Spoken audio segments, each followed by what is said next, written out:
والصلاة والسلام على من لا نبي بعده. أما بعد فأعوذ بالله من الشيطان الرجيم. بسم الله الرحمن الرحيم.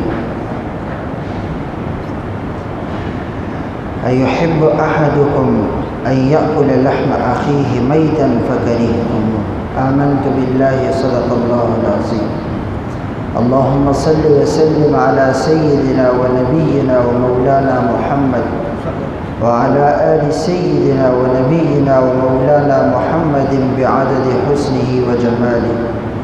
اللهم صل وسلم على سيدنا ونبينا ومولانا محمد وعلى آل سيدنا ونبينا ومولانا محمد بعدد حسنه وجماله. عزیزان ملت، برادران اسلام، میرے معزز و مکرم مسلمان بھائیوں، دوستوں اور بزرگوں اور اسلام کے غیور مسلمان ساتھیوں،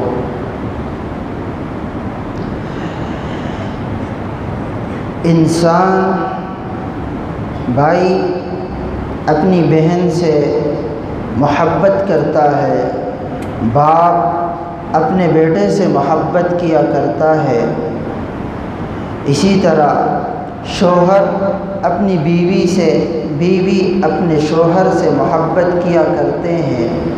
زندگی کا اصول ہے، زندگی کے فرائض میں سے ہے کہ ہر جوڑا ایک دوسرے سے محبت کیا کرتا ہے۔ ایک محبت یہ ہے کہ ہر مسلمان آپس میں بھائی چارہ اور پھر آپس میں ہر ایک مسلمان ایک دوسرے سے محبت کرے، یہ اللہ کو بڑا پسند ہے۔ محبت کی بڑی قسمیں ہیں۔ ایک محبت وہ ہے کہ جس کی انتہا کبھی بھی نہ ہو۔ ایک محبت دنیاوی محبت ہے، چند لمحوں کی محبت ہوئی پھر ختم ہو گئی۔ اور ایک ایسی محبت ہے کہ دل و جان سے چاہتا ہو، جس سے دل اور جان سے محبت کی جائے، اگر وہ روٹھ جائے، وہ محبت ختم ہو جائے تو محبت کرنے والا خود ختم ہو جاتا ہے۔ اللہ کے پیارے حبیب صلی اللہ علیہ وسلم اس مسلم سوسائٹی مسلم معاشرے کے لوگوں کے اندر محبت کو اجاگر کرتے ہوئے فرماتے ہیں، میری اور آپ کی ماں ام المؤمنین سیدہ عائشہ صدیقہ بنت صدیق رضی اللہ عنہ تمام ازواج مطہرات میں اللہ کے پیارے حبیب صلی اللہ علیہ وسلم کو سب سے محبوب حضرت عائشہ صدیقہ تھی۔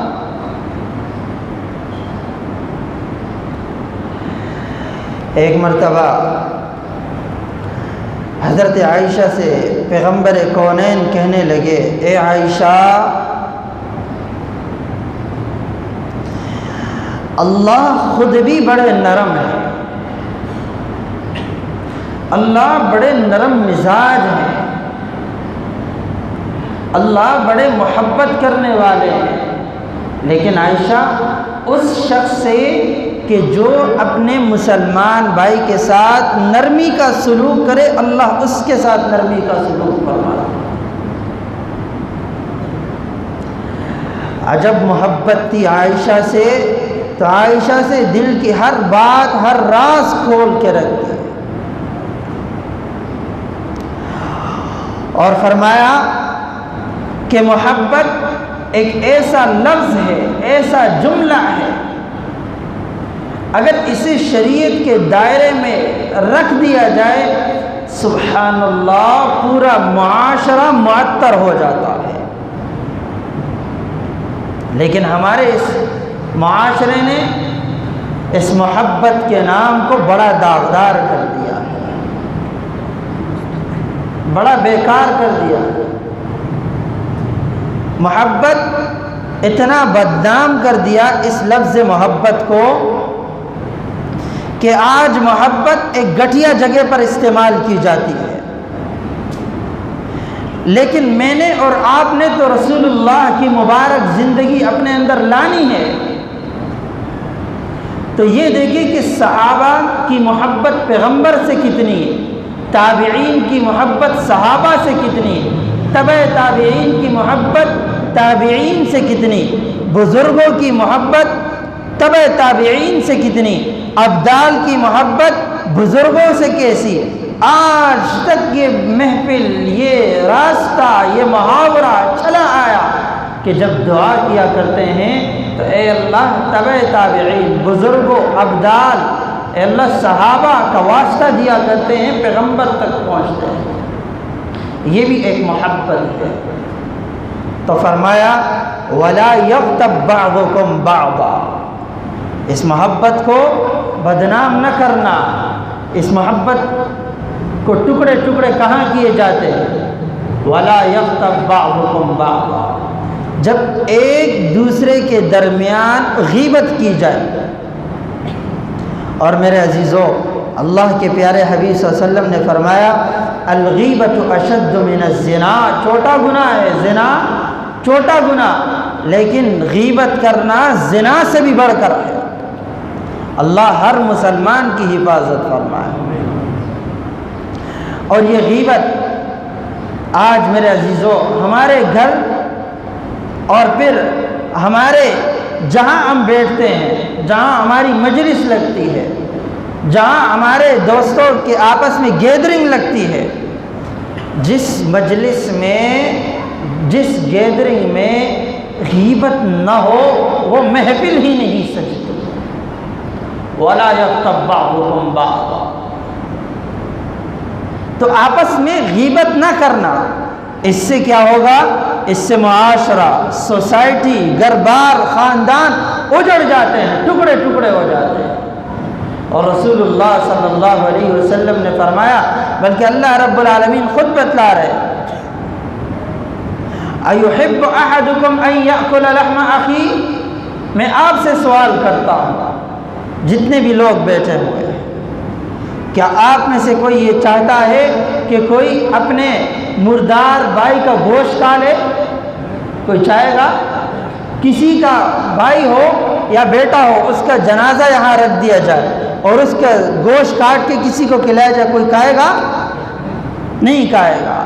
فرمایا غیبت کرنے والے کی مثال ایسی ہے کہ جو اپنے بھائی کا گوشت کھاتا ہے۔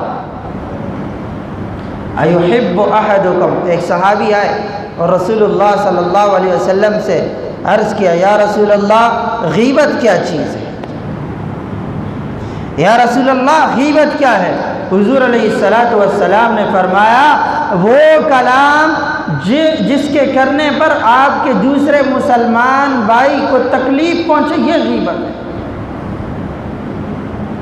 ایک صحابی آئے اور فرمانے لگے، یا رسول اللہ مجھے کوئی نصیحت فرما دیجئے۔ رسول اللہ صلی اللہ علیہ وسلم نے فرمایا املک لسانک،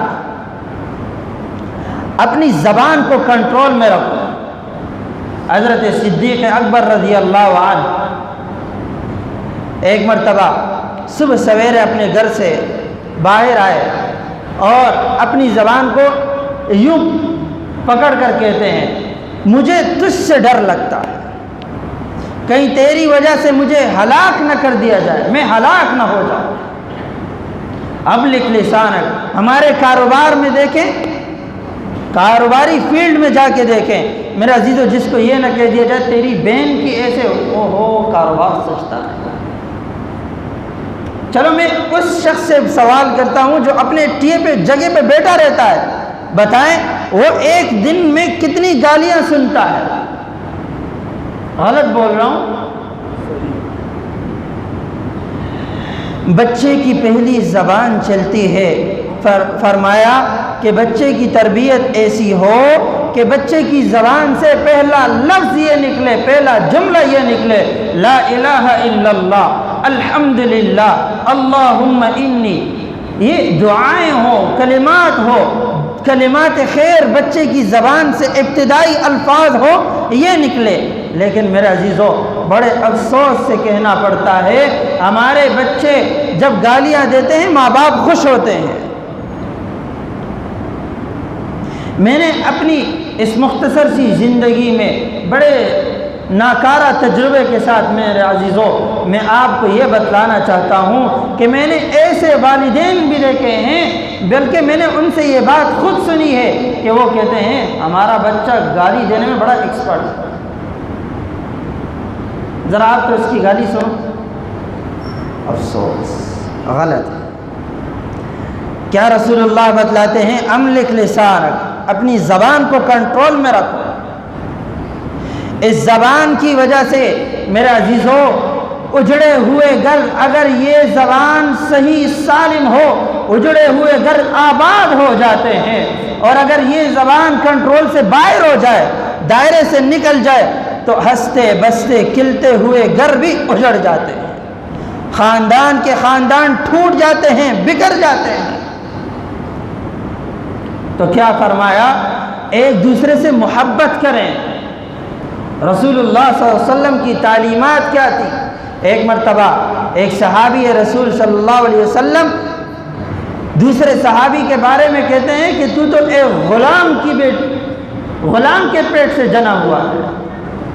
لیکن سبحان اللہ کے پیارے حبیب صلی اللہ علیہ وسلم کہنے لگے کہ اے اللہ کے بندے، تیری زبان سے یہ بات زمانے جاہلیت کی باتیں. اپنی زبان کو صاف رکھیں، ستھرا رکھیں، پاکیزہ رکھیں، اپنے ماحول کو بہتر بنائیں. اپنے علاقے کے اندر، اپنے مساجد کے اندر، اپنے احباب کے اندر، اپنے خاندان کے اندر، اپنے رشتہ داروں کے اندر، اپنے گھر بار کے اندر میٹھی زبان استعمال کرنے کی عادت ڈالیں.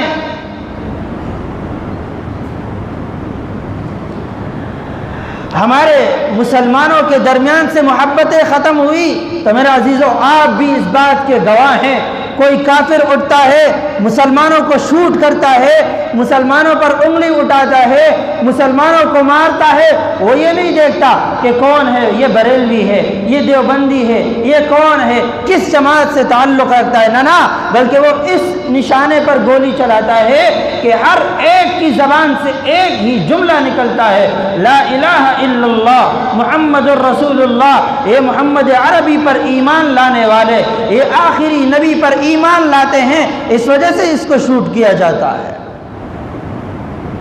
وہ اس انتشار میں ہوتے ہیں کہ انہیں ہم توڑ دیں، انہیں ہم ریزہ ریزہ کر دیں، ٹکڑے ٹکڑے کر دیں، ان کی جماعتوں کو جڑ سے نکال.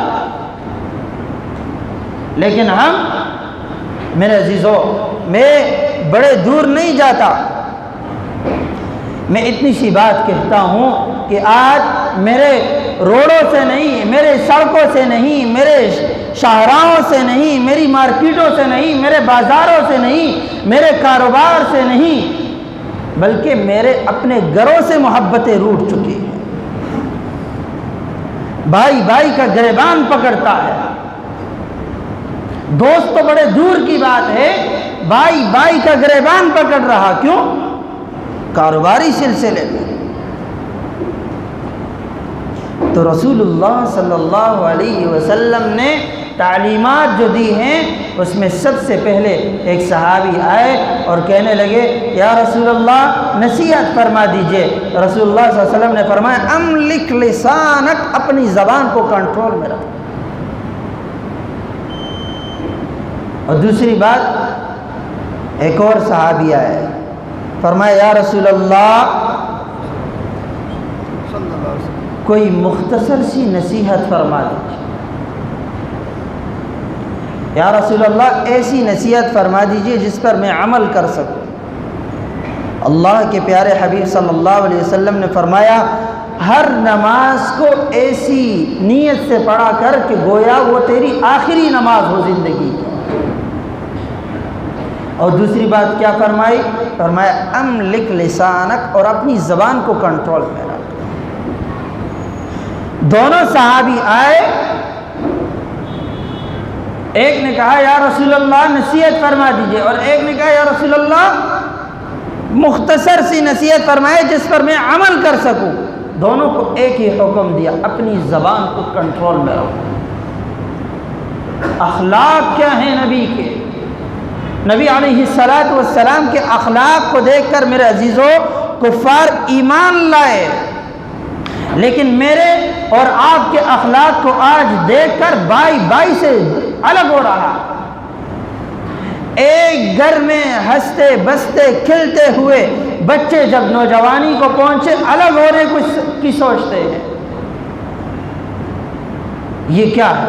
غلط تربیت، غلط سوچ، اس کو ختم کرنا ہوگا، بلکہ ایک نئی زندگی شروع کرنی ہوگی جس سے میری اور آپ کی زندگی بن جائے پیغمبر کی سیرت طیبہ والی۔ ایک مرتبہ حضرت موسیٰ علیہ السلام ہیں، اللہ کے پیارے حبیب صلی اللہ علیہ وسلم فرماتے ہیں کہ موسیٰ علیہ السلام اللہ کے ہاں تشریف لے گئے اور اللہ سے سوال کیا، یا اللہ آپ کے ہاں سب سے معزز بندہ، عزتدار بندہ کون سا ہے؟ اللہ رب العالمین فرمانے لگے اے موسیٰ میرے نزدیک سب سے معزز بندہ، عزتدار بندہ، سب سے اوپر، سب سے بلند و بالا فائز ہونے والا، میرے دل کے قریب وہ شخص ہے کہ جسے ایک شخص سے بدلہ لینے کی طاقت میسر ہو، ایک شخص سے بدلہ لے سکتا ہو، لیکن وہ بدلہ لیتے ہی لیتے بس میرے لیے معاف کر دے اسے دل و جان سے، میرے نزدیک وہ سب سے بڑا معزز شخص ہے۔ اللہ کے ہاں معزز شخص کی اہمیت دیکھیں، اور رسول اللہ صلی اللہ علیہ وسلم نے فرمایا المسلم من سلم المسلمون من لسانه ويده،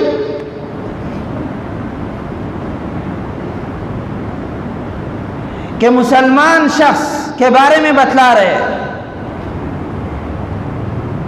المسلم من سلم المسلمون من لسانه ويده، کہ مسلمان شخص کون ہے؟ مسلمان میرے عزیزو وہ ہے جس کی زبان سے، جس کی ہاتھوں سے دوسرا مسلمان محفوظ ہے، کسی کی غیبت نہ کی ہو اس زبان سے، اس زبان سے کسی کو برا بھلا نہ کہا ہو۔ میرے عزیزو تلوار کے زخم ختم ہو سکتے ہیں، لیکن زبان سے جو چوٹ لگ جائے وہ ختم نہیں ہو سکتی۔ ایک شاعر کہتا ہے جراحات السنان لها التیام ولا يلتام ما جرح اللسان۔ شاعر بھی تو بڑے شاعر ہوتے ہیں، بڑے فنکار ہوتے ہیں، بڑے فن کے مولا ہوتے ہیں۔ کہتا ہے شاعر کہنے لگا کہ اگر کوئی شخص تلوار سے کسی کو مار دے تو ایک نہ ایک دن وہ زخم بھر جاتا ہے، ختم ہو جاتا ہے، لیکن میرے عزیزو جو زبان کی چوٹ ہے نا، 100 سال بھی گزر جائیں کئی ایک نہ ایک موڑ پہ ضرور یاد آ جائے، وہ کبھی ختم نہیں۔ تو اسی لیے رسول اللہ صلی اللہ علیہ وسلم نے فرمایا املک لسانک، اپنی زبان کو کنٹرول میں رکھو، کہ اگر بعد میں آپ پچھتائیں گے تو وقت آپ کے ہاتھوں سے نکل چلے۔ تو پہلے سے کوشش یہ کریں کہ میری زبان سے، میرے وجود سے کسی کو بھی کوئی نقصان نہ ہو۔ اور ایک مرتبہ رسول اللہ صلی اللہ علیہ وسلم نے فرمایا کہ آپ مجھے 2 چیزوں کے حوالہ کرو، میں تمہیں جنت کی بشارت دیتا ہوں۔ پہلی چیز جو ہے وہ زبان ہے، اور دوسری چیز دونوں رانوں کے درمیان کا حصہ شرمگاہ، اسے کنٹرول میں رکھ لو۔ اللہ کے پیارے حبیب صلی اللہ علیہ وسلم فرماتے ہیں میں تمہیں جنت کی بشارت دیتا ہوں۔ تو اپنی زندگیوں کے اندر رسول اللہ صلی اللہ علیہ وسلم کی مبارک سیرت لیں کہ وہ رسول اللہ صلی اللہ علیہ وسلم کے اخلاق کیا تھے۔ اپنے لین دین میں جھوٹ چھوڑ دیں، کاروبار کے اندر جھوٹ بولنا حرام ہے۔ آپ تو ایک وقتی طور پر فائدہ لے سکتے ہیں، لیکن میرے عزیزوں اس کا نقصان بہت بڑا ہے، بہت بڑا نقصان ہے۔ اور پھر میرے عزیزوں جو شخص رسول اللہ صلی اللہ علیہ وسلم نے فرمایا کہ ایک شخص سے جب کوئی قرض لے لے اور سامنے والا یہ دیکھ لے کہ یہ اب استطاعت نہیں رکھتا کہ قرض لوٹا دے، اسے مہلت دے دیں، یا تو مہلت دے دیں یا اللہ کے لیے اسے معاف کر دیں۔ کل قیامت کے دن اللہ آپ کے گناہوں کو معاف فرما دیں۔ آپ لوگوں کے لیے آسانیاں پیدا کریں گے، اللہ آپ کے لیے آسانیاں پیدا کریں گے۔ تو یہ ہے حسن اخلاق کہ ہم اپنے اس معاشرے کو کس طرح آباد رکھ سکتے ہیں۔ تو آپس میں محبتیں پھیلائیں، محبتیں پیدا کریں، ایک دوسرے کے ساتھ محبت والا عمل کریں، برتاؤ کریں، اور اپنے اندر سے بغض، کینہ، حسد نکال دیں، اور ایک مسلمان بنیں، ایک شخصیت بنیں کہ جس طرح رسول اللہ صلی اللہ علیہ وسلم نے ہمیں زندگی گزارنے کا حکم دیا ہے، ہم اسی طرح بعین ہی اسی طرح اپنی زندگی گزاریں، نیت کریں، اور اپنے مزدوروں پر بہت نرمی اور شفقت والا معاملہ کریں۔ ایک عبداللہ ابن عمر رضی اللہ عنہ آئے اور رسول اللہ صلی اللہ علیہ وسلم کی خدمت میں حاضر ہوئے۔ اتنے میں ایک اور صاحب آ گئے اور رسول اللہ صلی اللہ علیہ وسلم سے عرض کرنے لگے، یا رسول اللہ میرا ایک خادم ہے، وہ دن میں کئی مرتبہ غلطی کرتا ہے، آپ مجھے بتلا دیجئے یا رسول اللہ میں اسے کتنی مرتبہ معاف کروں۔ آپ علیہ الصلاۃ والسلام خاموش رہے، کوئی جواب نہ دیا۔ پھر اس شخص نے سوال کیا، یا رسول اللہ میرا ایک خادم ہے، میں کس طرح اس کی غلطیوں کو معاف کروں، کتنی مرتبہ دن میں معاف کروں؟ حضور علیہ الصلاۃ والسلام نے فرمایا، آپ کا خادم 70 مرتبہ غلطی کرے، آپ دن میں 70 مرتبہ اسے معاف کر دیا۔ یہ ہے رسول اللہ صلی اللہ علیہ وسلم کی تعلیمات۔ اللہ رب العالمین ہمیں پوری زندگی رسول اللہ صلی اللہ علیہ وسلم کی مبارک زندگی پر عمل کرنے کی توفیق عطا فرمائے، اور ہماری زندگیوں میں اللہ کے پیارے حبیب صلی اللہ علیہ وسلم کی مبارک زندگی، مبارک سیرت ہمیں اپنانے کی توفیق عطا فرمائے۔ جو کہا سنا اس پر اللہ عمل کی توفیق عطا فرمائے۔ وآخر دعوانا ان الحمد